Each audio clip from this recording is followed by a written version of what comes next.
গতকাল যে গেরুয়া পতাকা খুলে নেওয়া হলো বাস থেকে ওয়াকফ বিলের নামে যে মিছিল, সেখান থেকে কেন্দ্র এটা হিন্দুস্থানের আস্থার উপরে আঘাত, সমগ্র বিশ্বের সনাতনীদের উপর আঘাত। এটা কোনো ইন্ডিভিজুয়াল আঘাত নয়। এর উত্তর সনাতনীরা দেবে। ইতিমধ্যে এফআইআর করেছে হিন্দু সংগঠনগুলো। আজকে বিকেল 4টের সময় ডিসি সেন্ট্রালের অফিস, ওখানকার সমস্ত তালতলা এবং সেন্ট্রাল ক্যালকাটার হিন্দু সংগঠনগুলো তারা ওখানে বিক্ষোভ করছে। পুলিশ যদি ব্যবস্থা না নেয়, পুলিশের বিরুদ্ধে পুলিশ ইনঅ্যাকশনের জন্য যা আইনগত পদক্ষেপ নেওয়ার সেটা আমরা নেব। Thank you.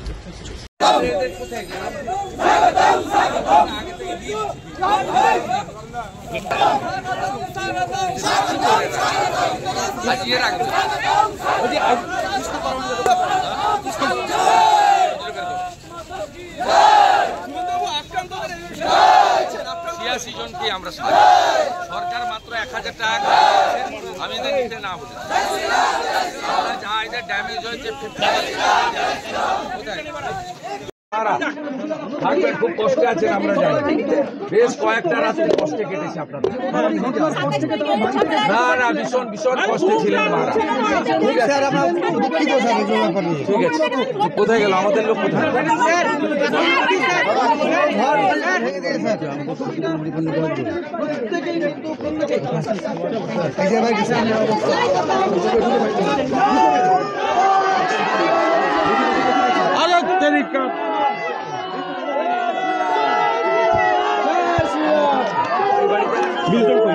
সামনে না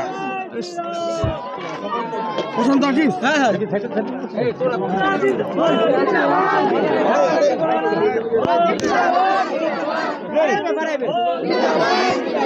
ঢুকাই যাবে না। আরে আরে মিডিয়া বন্ধ ঢুকালো।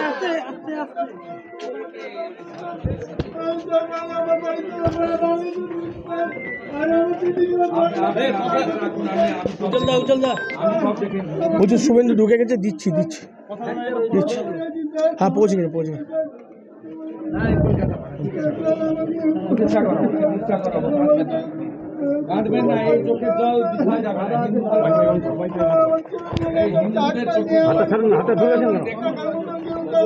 মুখ্যমন্ত্রী দেখুন আপনার বাংলায় হিন্দুরা কেমন, দেখুন মুখ্যমন্ত্রী আপনার বাংলার হিন্দুরা কেমন দেখুন।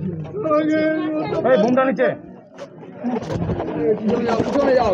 আস্তে আস্তে আস্তে ঘুরে ঘুরে ঘুরে আস্তে আস্তে আস্তে আস্তে আস্তে আস্তে আস্তে ছবি ছবি ছবি ছবি গাড়ি চলে যাবে। আমি স্যার নই, আপনার দাদা, আপনার ভাই, একদম শক্ত থাকবেন। আর কি আছে? চলো। আর কার আছে? এটা স্যার, এটা মন্ডলের কি কি হয়েছে আপনার? গোটে ভেঙেছে, তিনটা রুম এরকম টালি খালি সব ভেঙে দিয়েছে, তিনটা রুম। আপনি এফআইআর করেছেন? হ্যাঁ, করেছি স্যার। এই ব্যবস্থা হবে সুশান্ত মন্ডল, আপনার ব্যবস্থা হবে। এখানে এই জিনিস বন্ধ হবে।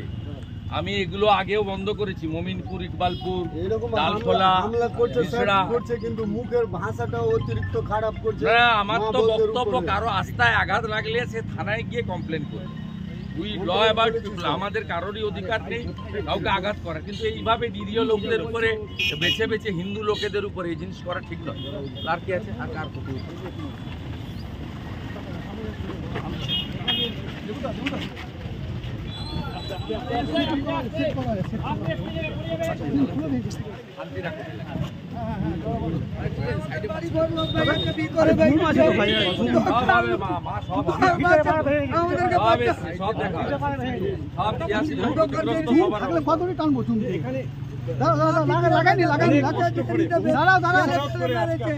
যেদিন ঘটনা ঘটে পরের দিন থেকে 3 বার প্রদীপ যাদবজিকে আমি মেসেজ পাঠিয়েছি, মানে মেল পাঠিয়েছি আমার অফিস থেকে, আমাকে অ্যালাউ করুন, একা অ্যালাউ করুন, দুজনকে অ্যালাউ করুন। অ্যালাউ করেনি, সব পরিশেষে হাইকোর্টে যেতে হয়েছে। 86 জন ক্ষতিগ্রস্ত, আমাকে 4টে পয়েন্টে যাওয়ার অনুমতি দেওয়া হয়েছিল। আমি সেকেন্ড পয়েন্টে এসেছি, আরও 2টো পয়েন্টে যাওয়া, এবং যাদের যা ক্ষতিগ্রস্ত হয়েছে আমরা আপাতত 50% তাদের হাতে তুলে দিচ্ছি। বাকিটাও আমরা দেখবো। সবচেয়ে বড় কথা হচ্ছে এখানে শান্তি, মানে এখানে দুষ্কৃতকারীরা গ্রেপ্তার হয়, এখানটা উল্টে 23 জন নিরীহ হিন্দুকে গ্রেপ্তার করা হয়। এই বিষয়টা তো এটা কি পুরো পূর্ব পরিকল্পিত? শুধু একই নয়, একই রকম ভাবে না, মাথা বাড়িয়ে পুলিশের তো জঙ্গি অবহেলা বা আছে। হ্যাঁ। এটা তো ফেসবুক লাইভ করে আগের দিন ঘোষণা করে মারপিট করেছে। হ্যাঁ। পুলিশ যদি আজকে ধরুন বা যে ব্যবস্থা রেখেছে আমার জন্য, বা সেদিন তারপরে যে ব্যবস্থা রেখেছিল, ওই ব্যবস্থা থাকলে করতে পারতো না। মানে এটাই হোক বা জঙ্গিপুরের ঘটনাই হোক বা সুতির ঘটনা হোক, সবটাই কি তার মানে না, পূর্ব এটা তো পরিকল্পিত? পুলিশের নিষ্ক্রিয়তাটা একটা বড় অভিযোগ। এগুলোতে রাজনীতি দেখা উচিত। ভোট ব্যাংকের স্বার্থে মুখ্যমন্ত্রী রেগে যাবে।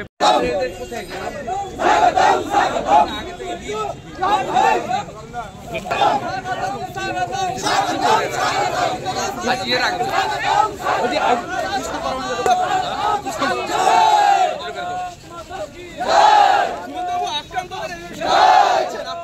জনকে আমরা সরকার মাত্র 1000 টাকা আমি এদের নিতে না বলে যা এদের ড্যামেজ হয়েছে খুব কষ্টে আছেন আমরা জানি। বেশ কয়েকটা রাত কষ্টে কেটেছে আপনাদের। না না, ভীষণ ভীষণ কষ্টে ছিলেন মারা। ঠিক আছে, ঠিক আছে। কোথায় গেল আমাদের লোক? কোথায়?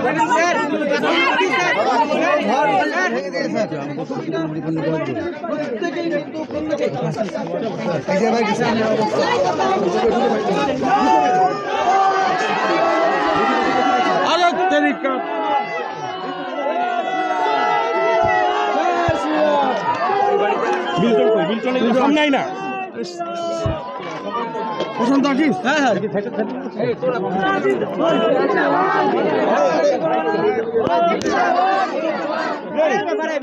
মহামান্য উচ্চ আদালতের অনুমতি পেয়েছি, যাচ্ছি, এবং 10টা থেকে 3টে বলেছে। আমি 10টার সময় ঢুকে যাব। আমার ওই যে 4টি জায়গা অনুমোদিত, যতক্ষণ সময় লাগে ওদের সাবমিট করব, পাশে থাকার বার্তা দেব, আর কিছু ক্ষতিপূরণ তুলে দেওয়ার ইচ্ছা আছে।